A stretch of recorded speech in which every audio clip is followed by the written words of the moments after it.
Let's take a look at the top tweet for this hour. This one coming to us from the Northman Trader saying, meanwhile, Powell on inflation, it's just transitory. Nothing to see here. Well, to tell us more is the Northman Trader himself, Sven Heinrich, joining us now live. Sven, great to talk to you again. So, all right, has the Fed, and we talk about the potential of policy error by the Fed, has it already made an error in your view? Hi, Andrew. Good to be with you. Look, I mean, the Fed has been very insistent that inflation is transitory. They've been kind of running on that hill all year long. I think long term they will be correct. There's a lot of demographic data to support this, and of course we have all these year comparisons that ultimately will bring inflation back down in terms of the year-over-year rates. The question is how much damage is going to be done in the meantime. The fact is the data has been significantly higher coming in all year long than what the Fed expected, what Wall Street has expected as well. And so we are playing a really dangerous game here because don't forget, we are running still the loosest monetary policy in history on top of record fiscal stimulus that has come in.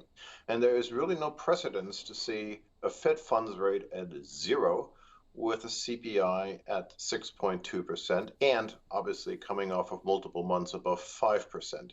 And some of that inflation data is going to be lagging in through the next few months. For example, housing, in terms of rental prices, for example, up 18% year over year. Guess who that hurts? That hurts the bottom 50%. That hurts the non-asset owners. And inflation is a tax on the poor. So, the risk the Fed has here now, aside from the ongoing asset bubble, is that they are now becoming the center of political attention. As you just saw, President Biden had to respond to this, and we have midterms next year.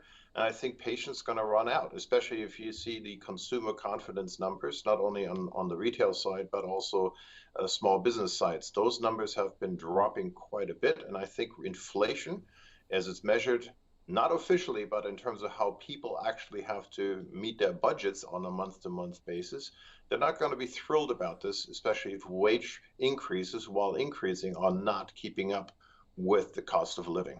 So you don't feel as though then there is the potential then for a wage price spiral in that regard?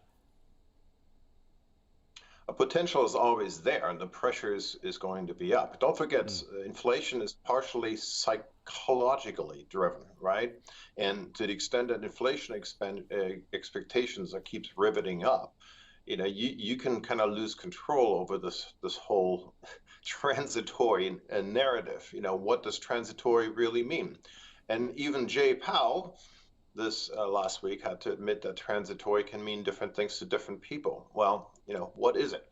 The fact is, the prices are increasing to the extent that price increases can be passed on to a consumer that has received a lot of free money this year in terms of stimulus. Fine. But we're going to enter next year, the first year where we don't have stimulus checks coming in, and we'll have to see how the consumer actually deals with these price increases, and to the extent that all of a sudden that impacts margin of companies and reduces demand. Let's look beyond this Christmas season, right? Because everybody's spending money on Christmas. What does the year after look like? My question has been all year, what is the organic economy look like beneath all or beyond all the stimulus spending that we've seen this year?